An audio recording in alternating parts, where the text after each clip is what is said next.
Edition.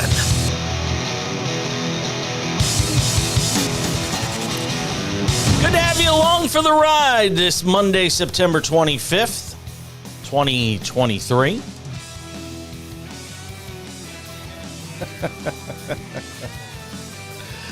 Boy, oh boy. What do you think that plane flight? What?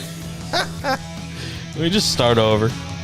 What do you think that flight was like for Sean Payton, Russell Wilson, and the Denver Broncos back to Denver?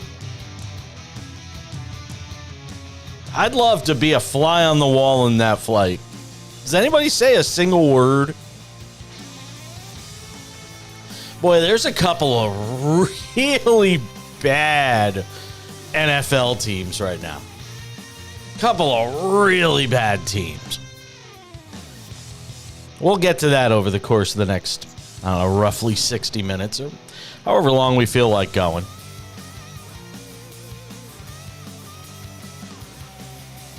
We'll get to a couple of the big college football games from Saturday.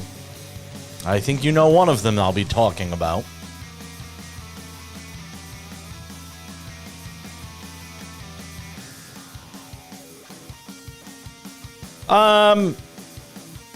But we start with the NFL, and for obvious reasons, given we love to go through every game on Monday. Every single game from Sunday's NFL slate. We have a abridged version of this, which is 30 seconds for each game, which we'll be passing along a little later in the day. It'll be available on social media for those of you that can't do the long-form version of it. Let's run through it. Let's start with the Falcons and the Lions, because that was, to me, one of those matchups where you kind of start to figure out who a team is. A game Detroit should win, and a game you'd expect the Falcons to lose if you don't believe they're yet ready for prime time. And what did we find out yesterday? The Lions are legit, and the Falcons aren't ready for primetime. And I don't say it, I know it comes off as a negative when I say it that way about the Falcons. Nobody thinks they're ready for primetime. Nobody was portraying them as a team that's ready for primetime. So, I'm not shocked by the 20-6 final. I am shocked by 183 yards of total offense for the Falcons.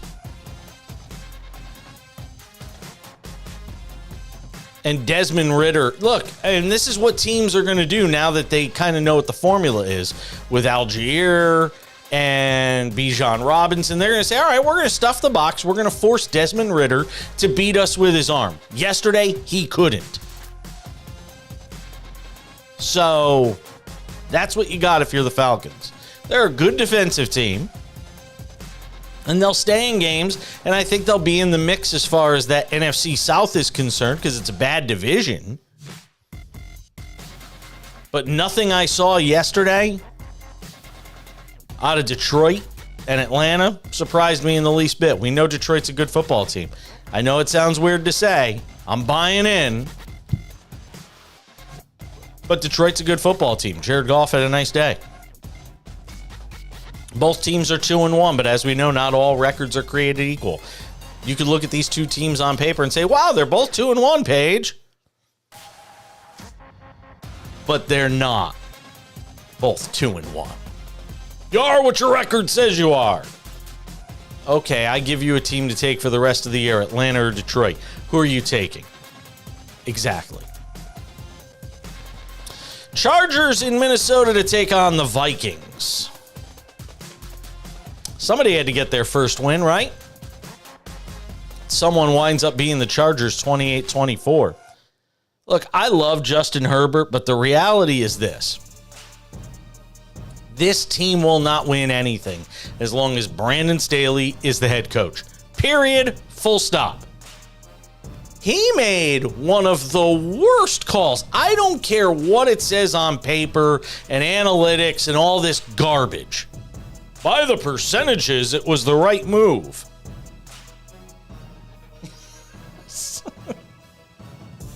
Brandon Staley goes for it on fourth down late in this game in his own territory, leading 28-24. I think the ball was on their own 23. And his team doesn't get it.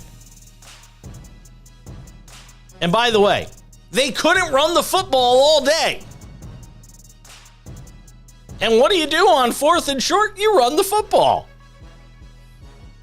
There wasn't anything about that move that made any sense. Vikings get the ball back. They drive down the field. They have an opportunity late. Kirk Cousins' pass goes off TJ Hawkinson's hands, bounces around a couple times, intercepted by the Chargers. They go on to win. But don't let that cover up the fact that that defense had to bail out Brandon Staley after a horrible decision. And I can't imagine there is a wealth and abundance of confidence in Brandon Staley in Los Angeles. Not from the players, not from maybe even the other coaches. And look, if we're going to talk about the Vikings, too many self-inflicted wounds. Simple as that. Too many self-inflicted wounds right now for the Minnesota Vikings. And they're 0-3. One team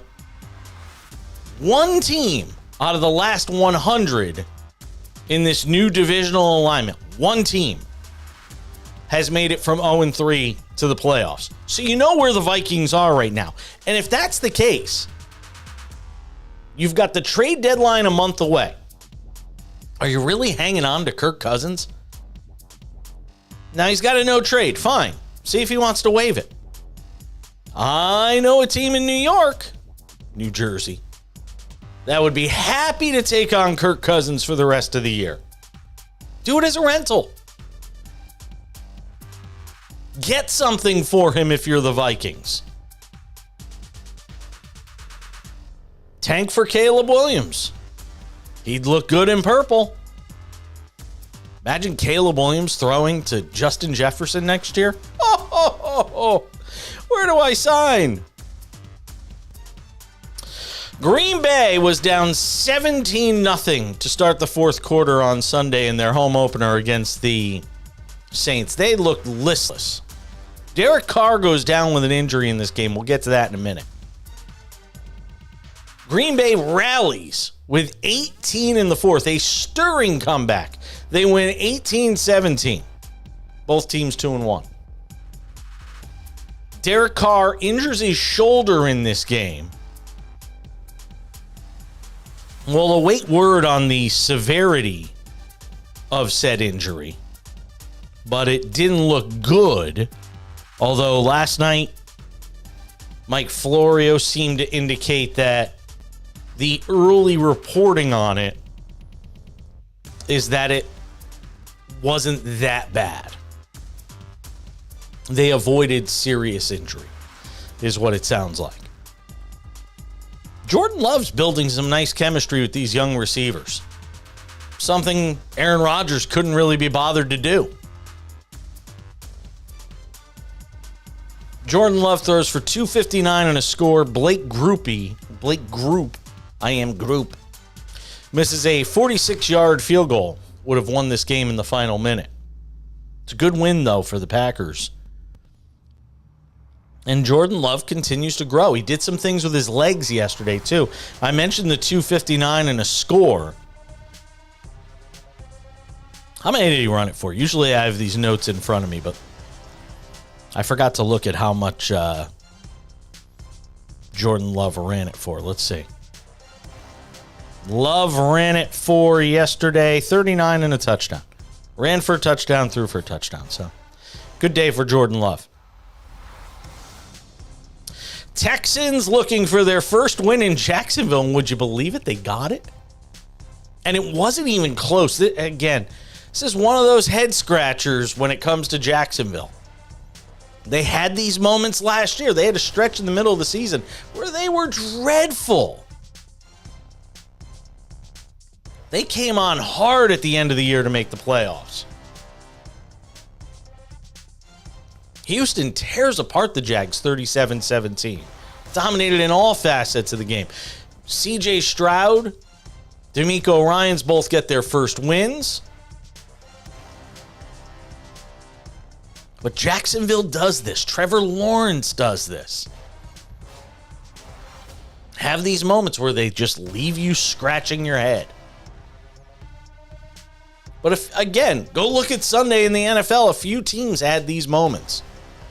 Jags are certainly not alone, and in that putrid AFC South, we'll see what all this means later in the season.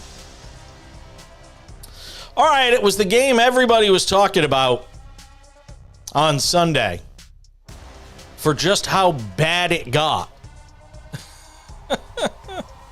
And how bad did it get? Oh, take a listen.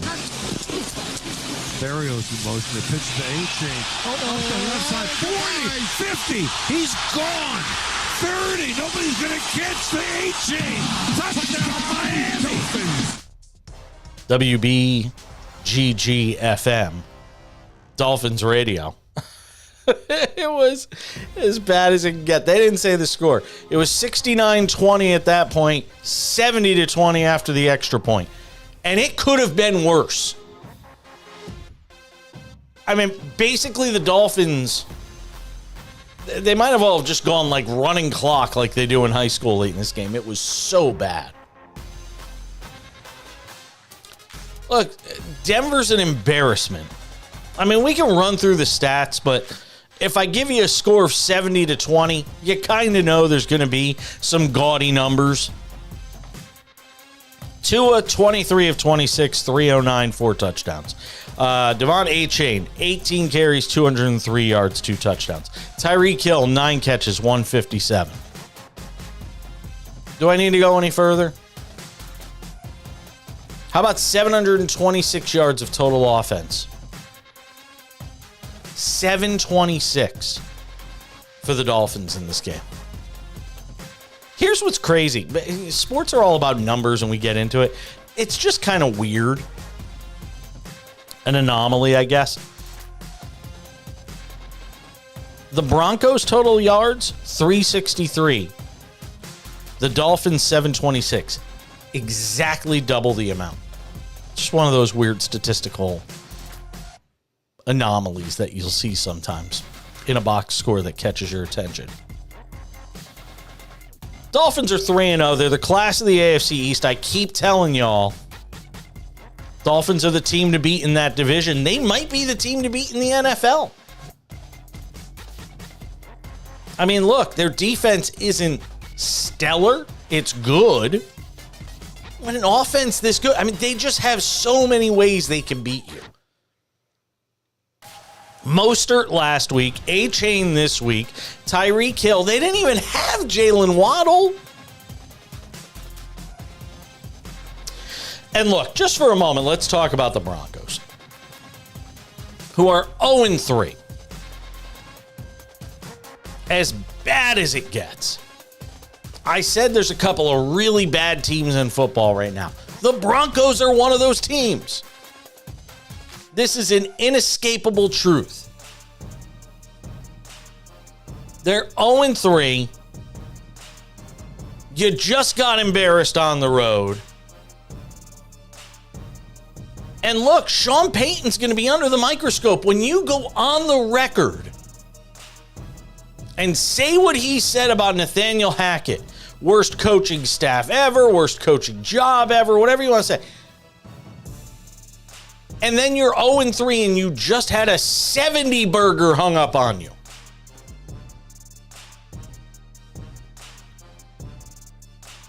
Where do you go? If morale was bad after game 1 for Nathaniel Hackett, the last second kick decision in Seattle week 1, where do you think morale is right now in Denver with this team? That couldn't beat the Commanders, that couldn't beat the Raiders, and now get dusted, boat raced in Miami by the Dolphins. Dolphins offense looks like a video game right now. They're a cheat code offense. And the Broncos look like the level 1 boss. in one of those like bad 80s, 90s video games that you know is easy to beat. Browns at home against the Titans. Cleveland's defense is going to give a lot of teams headaches, and they're going to give a lot of quarterbacks nightmares. That's what you got in week 3. Brownie shut down the Titans to the tune of 27-3. And Deshaun Watson wasn't great in the first 2 games. I think even by his own admission, he'd say that. He was really good on Sunday. Ran with it, threw it. Myles Garrett had 3.5 sacks for Cleveland. Man, when that guy has his head on straight and isn't getting stupid penalties or thrown out of games or any of this stuff, Myles Garrett is really dominant on the defensive end. He's a game changer. Amari Cooper showed up. He was healthy for a change, 116 and a score. Browns are 2-1 and a tie atop the AFC North. More on that coming up a little later on. Commanders at home to entertain the Bills. This was never in doubt. I mean, look, you get back-to-back weeks for Buffalo coming off that loss against the Jets in the Monday night opener. And say what you want about Washington coming in at 2-0.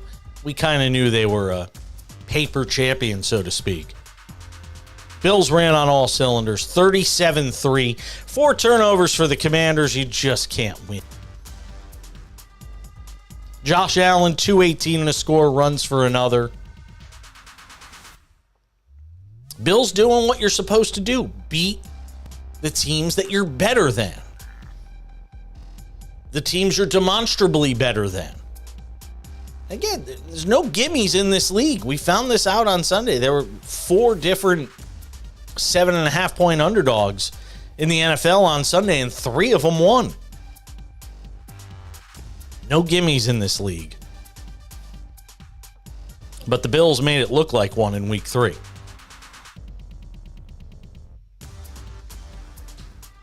Colts on the road in Baltimore. Still sounds weird to say that. Even all these years later after the Colts left Baltimore. No Anthony Richardson, no problem. Minshew magic. Or maybe it was Matt Gay magic. Minshew does enough. This is why having a competent, capable backup is so important. And you know what the Jets didn't do in the offseason? They didn't go and get a capable backup quarterback. They stuck with Zach Wilson. And you see where that's gotten them. It's amazing how many teams overlook the backup quarterback position. It's just do your due diligence, man. There were guys out there in the offseason the Jets could have gotten. Gardner Minshew was one of them. Plus yard field goals for Matt Gay. I think that was an NFL record, but I'm not sure. One of those 50-plus yarders, the game winner in overtime, 22-19, the final. Baltimore's offense hasn't looked good in 2 of the first 3 games. There's just no getting around it. Odell Beckham Jr. being hurt obviously has played a role in that. Like Mark Andrews missed week 1. But Odell gets hurt. That's part of his DNA. You knew that when you went and got him. And what does the 2-1 start in Indy mean for the way this team handles Jonathan Taylor? And what does it mean for how Jonathan Taylor handles the Colts? Does he want to be part of a winner? Or is he still going to say, I want my money? And by the way, I don't blame a guy for saying, I want my bag. But the dynamic shifts as that team continues to win games, especially when they win games without Anthony Richardson, like they did yesterday on the road against a conference opponent that's pretty darn good. Do we even have to do the Patriots and Jets? We do? Oh, okay. All right. They tell me we do. The Jets are never going to beat the Patriots again. Straight times to Bill Belichick and the Patriots. It's got to feel like that at this point for the Jets. It's like Mike Tyson in the peak of his career. You knew every time you went in there with him. You were beat before you even got in the ring. That's the Jets when they play against Bill Belichick and the Patriots. Pat's going to MetLife yesterday, winless. They come out with a win. It's simple as that. And the Jets have nothing to give fans to be hopeful for, but to be hopeful on offense. There's just nothing. And Zach Wilson is terrible. And after the game, you still had Robert Saleh standing up there on a podium making the case that he's got the right quarterback. It's just, it's mind-boggling. Gonna stick with his guy, man. Hey, maybe it's the offensive line. We still expect to win one-on-one battles. You know, everybody puts their pants on one leg at a time, and you know, it's about us and how we can focus on what we need to do better in any situation. And then as coaches, how can we help these individuals? Because it is what it is. You're sometimes at a disadvantage, even though you're from an offensive or defensive perspective, and it's our job to help players in those situations. And so you're looking at every angle to make sure that things like that never happen again. Look, Saleh looked like a fool last year, putting all his faith in Zach Wilson. Only to bench him, then bring him back, then bench him again. He looks flat out delusional right now. And if the Jets as an organization, I mean, really, this is not a product fan show. It's that bad. And how long before you break the spirit of your defense, which is keeping you in games, but you're not giving them any chance because you've got Zach Wilson at quarterback, who had one drive worth talking about yesterday, and that was it. All right, late slate. Panthers and Seahawks played a entertaining one play. Seahawks to 2-1. Pull away from Carolina late, 37-27. Andy Dalton getting the start for the Panthers, as I mentioned, because Bryce Young is banged up. Geno Smith, Kenneth Walker, simply too much for the home team. Geno throws for 296 and a score.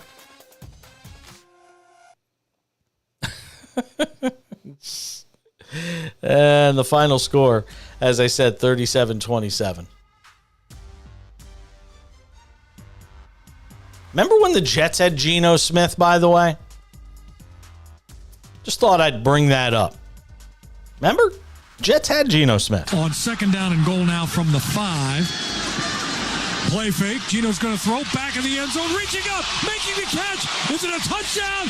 It is a touchdown. Seahawks. We're still waiting. Yes. Touchdown Seahawks. Steve Rabel the call. Seahawks radio. Kenneth Walker just under 100 in a score. Carolina remains winless. Going to be a long year for them. But not as long a year as it's going to be in Chicago for the Bears. I'm the problem. It's me. Third down, goal to go for the Chiefs at the 3-yard line. Mahomes looking right, back of the end zone, caught, touchdown! Kansas City for the 48th time finds Travis Kelce 9 yards deep in the end zone, and the Chiefs lead 40-0. 3 touchdown passes for Patrick Mahomes. It was 41-0. 41-0. A whole lot worse. I wonder if Travis Kelce gave the ball to Taylor Swift after the game. Did you hear? Taylor Swift was at the game.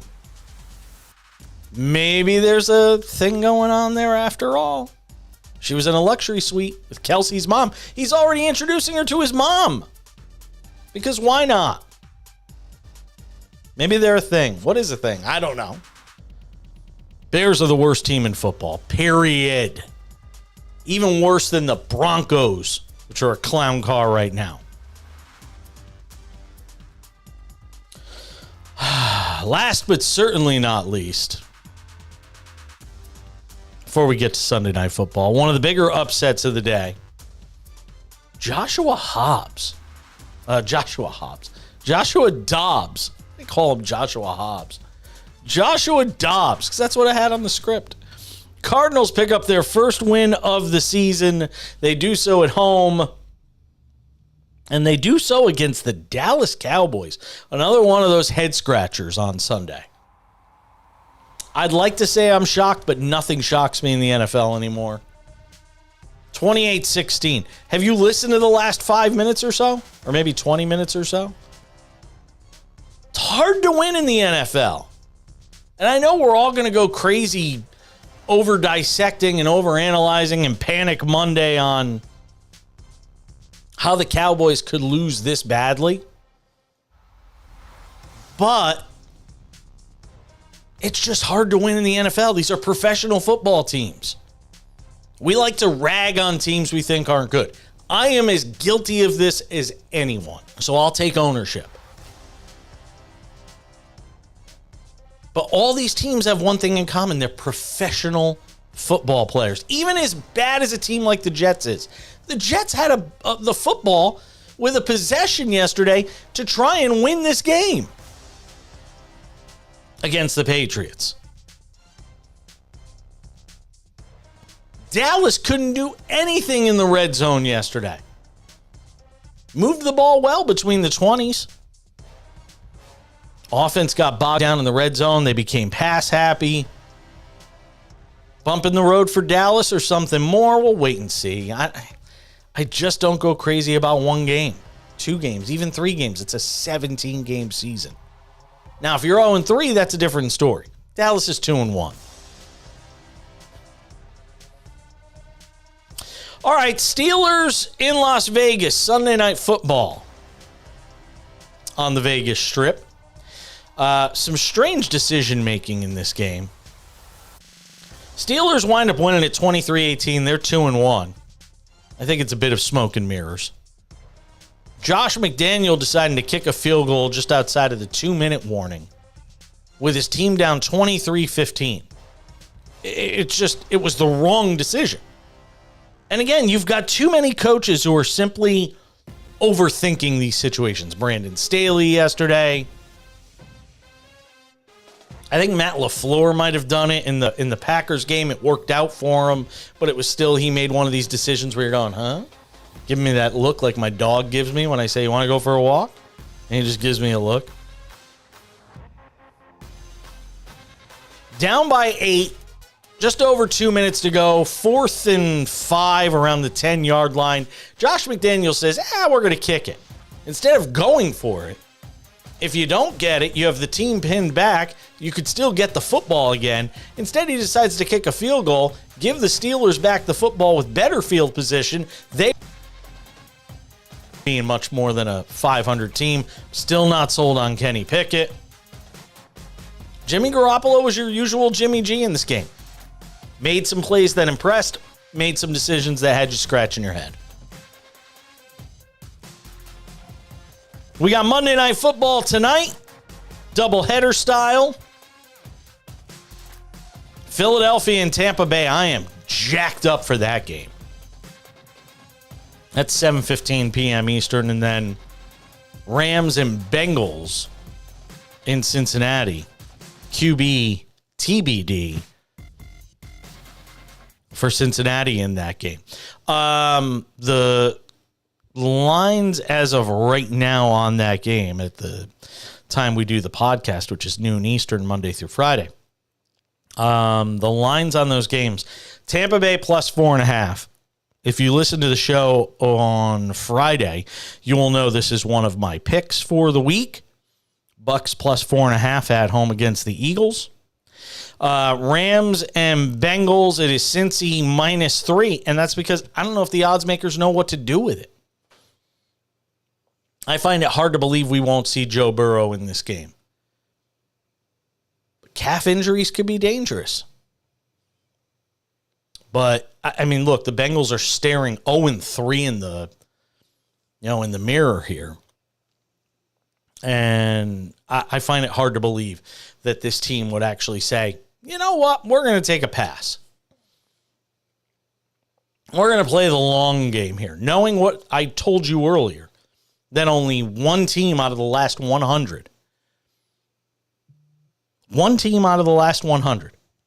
has made the playoffs after an 0-3 start. I think it was the Texans in 2018 or 2016, something like that. So Rams-Bengals, the back half of the doubleheader gets started 8:15 p.m. Eastern, both of them on the ESPN family of networks. Those lines courtesy of FanDuel, the unofficial sports book of the Cash In. Unofficial, why? They don't pay us. All right, college football. Couple things to get to. The obvious being what transpired in Eugene on Saturday, where, look, there's just no getting around this. Oregon embarrassed Colorado. And I can only say it this way. I know everybody thinks I'm just constantly hating on Deion Sanders. Deion Sanders continually puts a bullseye on the back of his football players. Just stay quiet. I know it's not in your DNA.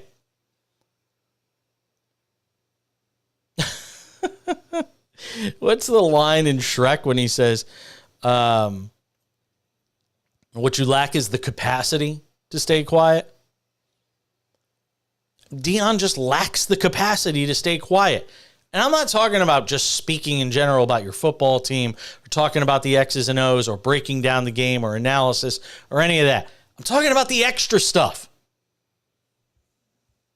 You got on Saturday afternoon. Oregon beat Colorado 42-6. It was 35-0 at halftime of this game. Bo Nix had his way, could do whatever he wanted against this porous Colorado defense. 3 TDs, a pick. Shedeur Sanders had no time to throw the football. And I don't blame Shedeur Sanders. He was running for his life all day. You can only play that way for so long. My God, was it bad. And after the game, Deion, who, by the way, I thought handled down the whole handshake thing and all that stuff fine with the head coach at Oregon, Dan Lanning. And Dan Lanning said, hey, they're going for clicks. We're going for wins. He's right. He's 100% right. Deion in Colorado was all sizzle, no steak. And Deion after the game just couldn't resist, man. Just take your medicine. Shut up. It translates in practice. I don't say stuff just to say it for a click, contrary to what some may say. But, I keep receipts. You know what you should keep receipts on? Your team just got its ass kicked. Keep it short, keep it simple in the post-game presser. Get out of there and go tear into your team. And recruit better on the defensive side of the ball. And hope that you can improve this defense that's just getting lit up by everybody, including Colorado State, which, if not for self-inflicted wounds, this whole charade that we're talking about with Colorado would have been over last week. Oh, but there's more from Deion. But I'm serious. I analyze and I understand what we're up against and what we have and what we need. One thing that I could say honestly and candidly, you better get me right now. This is the worst we're going to be. Oh, boy. You better get me right now. See, and here's the problem with that. USC is watching this. USC is watching this. They just beat Arizona State 42-28, by the way. USC 4-0, number 5 in the country. Do you think USC isn't going to try to take some liberties on the road next week with Caleb Williams and this team? Again, having to hear all about Deion, hear all about Shedeur Sanders this, Shedeur Sanders